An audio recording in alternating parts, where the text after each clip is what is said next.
Nick, you said you might not remember the games when you were at Kent State, but when you were a freshman, there was a traumatic incident that happened with the National Guard.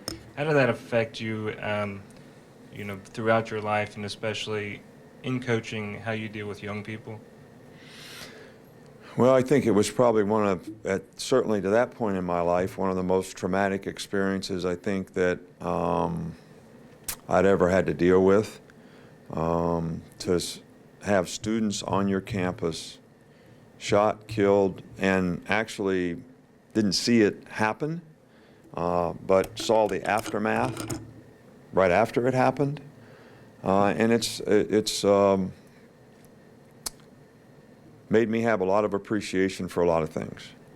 It actually made me appreciate the fact that law and order is very important, but it also made me appreciate the fact of what those students were trying to express in terms of, the Vietnam War and the demonstrations that they were having, and the confrontation that occurred was unnecessary.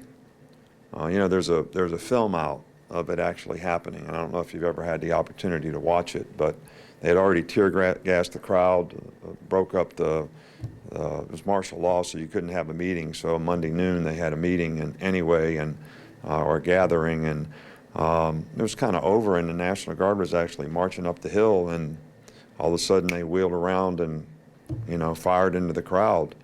So nobody could ever quite figure out how that happened. It seemed pretty unnecessary. But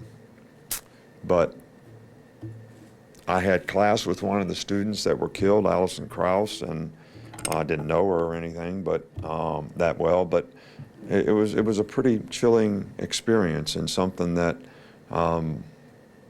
makes you view things a little bit differently, and certainly have a much better appreciation of not taking for granted life itself. So it was, and probably had more to do to stop the war in Vietnam than anything that happened, unfortunately.